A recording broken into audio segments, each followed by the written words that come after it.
ओम नमः शिवाय। बोलो शंकर भगवान की जय। दोस्तों, मैं आज आपको सोमवार व्रत की कथा सुनाऊंगा। कृपया उसे श्रद्धा और भाव से सुनें। इस कथा को सुनने से और इस व्रत को रखने से हमें पुत्र की प्राप्ति और पुत्र की दीर्घायु प्राप्त होती है। इसलिए इस कथा को जरूर सुनें, जिससे कि हमारे यहाँ पुत्र हो और उसकी दीर्घायु हो। जो भक्त हमारे चैनल पर नए आए हैं वो हमारे चैनल को सब्सक्राइब करें, वीडियो को लाइक करें और कमेंट में हर हर महादेव अवश्य लिखें। सोमवार व्रत की कथा। पहले समय में किसी नगर में एक धनी व्यापारी रहता था। दूर दूर तक उसका व्यापार फैला हुआ था। नगर के सभी लोग उस व्यापारी का सम्मान करते थे। इतना सब कुछ से संपन्न होने के बाद भी वह व्यापारी बहुत दुखी था, क्योंकि उसका कोई पुत्र नहीं था, जिसके कारण अपने मृत्यु के पश्चात व्यापारी के उत्तराधिकारी की चिंता उसे हमेशा सताती रहती थी। पुत्र प्राप्ति की इच्छा से व्यापारी प्रत्येक सोमवार भगवान शिव की व्रत पूजा किया करता था और शाम के समय शिव मंदिर में जाकर शिव जी के सामने घी का दीपक जलाया करता था। उसकी भक्ति देखकर माँ पार्वती प्रसन्न हो गईं और भगवान शिव से उस व्यापारी की मनोकामना पूर्ण करने का निवेदन करने लगे। भगवान शिव बोले, इस संसार में सबको उसके कर्म के अनुसार फल की प्राप्ति होती है। जो प्राणी जैसा कर्म करते हैं उन्हें वैसा ही फल प्राप्त होता है। शिव जी द्वारा समझाने के बावजूद माँ पार्वती नहीं मानी और उस व्यापारी की मनोकामना पूर्ति हेतु वे शिव जी से बार बार अनुरोध करती रहीं।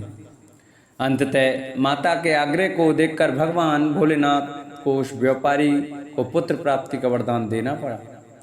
वरदान देने के पश्चात भोलेनाथ माता पार्वती से बोले, आपके आग्रह पर मैंने पुत्र प्राप्ति का वरदान तो दे दिया है, परंतु इसका यह पुत्र 12 वर्ष से अधिक समय तक जीवित नहीं रहेगा। उसी रात भगवान शिव उस व्यापारी के स्वप्न में आए और उसे पुत्र प्राप्ति का वरदान दिया और उसके पुत्र के 16 वर्ष तक जीवित रहने की भी बात बताई। भगवान के वरदान से व्यापारी को खुशी तो हुई, लेकिन पुत्र की अल्पायु की चिंता ने उस खुशी को नष्ट कर दिया। व्यापारी पहले की तरह सोमवार के दिन भगवान शिव का विधिवत व्रत करता रहा। कुछ महीनों के बाद उसके घर अति सुंदर बालक ने जन्म लिया। घर में खुशियां भर गईं। बहुत धूमधाम से पुत्र जन्म का समारोह मनाया गया, परंतु व्यापारी को पुत्र जन्म की अधिक खुशी नहीं हुई, क्योंकि उसे पुत्र की अल्पायु के रहस्य का पता था। जब पुत्र 12 वर्ष का हुआ तो व्यापारी ने उसे उसके मामा के साथ पढ़ने के लिए वाराणसी भेज दिया। लड़का अपने मामा के साथ शिक्षा प्राप्ति हेतु चल दिया। रास्ते में जहाँ भी मामा भांजे विश्राम हेतु रुकते, वहीं यज्ञ करते और ब्राह्मणों को भोजन कराते। लंबी यात्रा के बाद मामा और भांजा एक नगर में पहुंचे। उस दिन नगर के राजा की कन्या का विवाह था, जिस कारण पूरे नगर को सजाया गया था।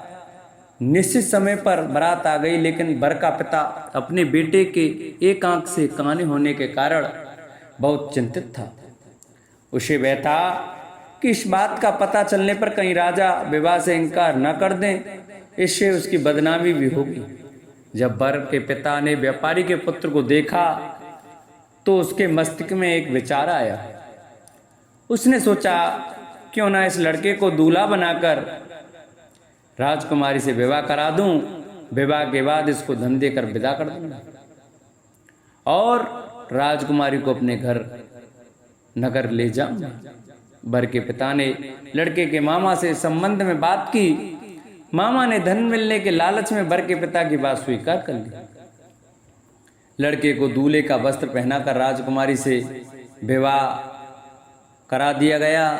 राजा ने बहुत सारा धन देकर राजकुमारी को विदा करने की तैयारी की। शादी के बाद लड़का जब राजकुमारी के साथ लौट रहा था तो वह सच नहीं छुपा सका और उसने राजकुमारी की ओढ़नी पर लिख दिया, राजकुमारी, तुम्हारा विवाह मेरे साथ हुआ था। मैं तो वाराणसी पढ़ने के लिए जा रहा हूँ और अब तुम्हें जिस नवयुवक की पत्नी बनना पड़ेगा वह कान्हा है। जब राजकुमारी ने अपनी ओढ़नी पर लिखा हुआ पढ़ा तो उसने काने लड़के के साथ जाने से इनकार कर दिया। राजा सब बातें जानकर राजकुमारी को महल में रख लिया। उधर लड़का अपने मामा के साथ वाराणसी पहुंच गया और गुरुकुल में पढ़ना शुरू कर दिया। जब उसकी आयु 16 वर्ष की हुई तो उसने यज्ञ किया। यज्ञ की समाप्ति पर ब्राह्मणों को भोजन कराया और खूब अन्न वस्त्र दान किया। रात को जब वह अपने शयन कक्ष में सो गया, शिव के वरदान के अनुसार शयनावस्था में ही उसके प्राण फकीर उड़ गए। सूर्योदय पर मामा मृत भांजे को देखकर रोने पीटने लगा। आसपास के लोग भी एकत्रित होकर दुख प्रकट करने लगे। लड़के के मामा के रोने के विलाप करने के स्वर समीप से गुजरते हुए भगवान शिव और माता पार्वती ने भी सुने। पार्वती ने भगवान से कहा, हे प्राणनाथ, मुझे इसके रोने के स्वर सहन नहीं हो रहे हैं। आप इस व्यक्ति के कष्ट को अवश्य दूर करें। भगवान शिव ने पार्वती के साथ अदृश्य रूप में समीप जाकर देखा तो भोलेनाथ पार्वती से बोले, यह तो उसी व्यापारी का पुत्र है जिसे मैंने 16 वर्ष की आयु का वरदान दिया था। इसकी आयु पूरी हो गई है। मां पार्वती ने फिर भगवान शिव से निवेदन कर उस बालक को जीवन देने का आग्रह किया।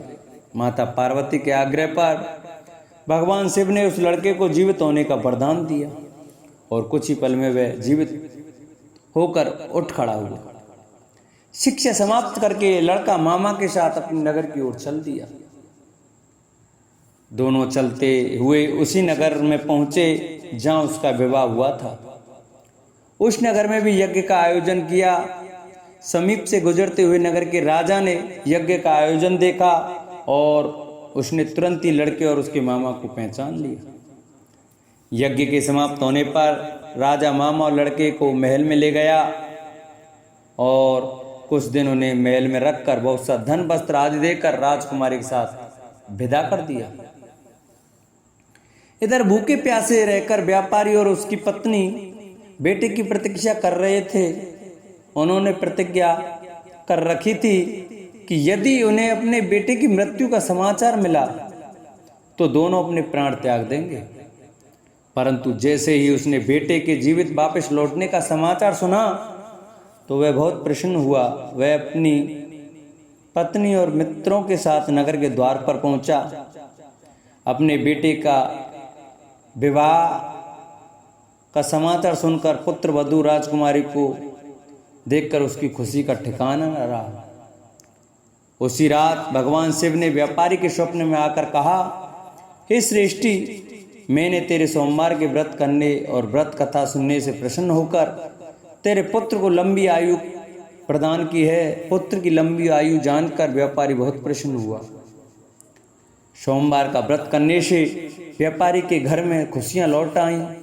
शास्त्रों में लिखा है कि जो स्त्री पुरुष सोमवार का विधिवत व्रत करते हैं और व्रत कथा सुनते हैं, पढ़ते हैं, उनकी सभी मनोकामनाएं भगवान शंकर और माता पार्वती पूरी करते हैं।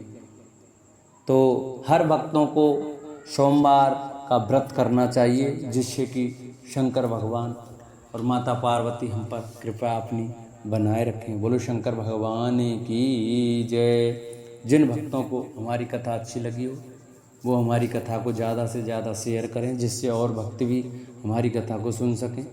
हमारे चैनल पर नए आए वो हमारे चैनल को सब्सक्राइब करें, वीडियो को लाइक करें और कमेंट में ओम नमः शिवाय अवश्य लिखें। बोलो शंकर भगवान की जय।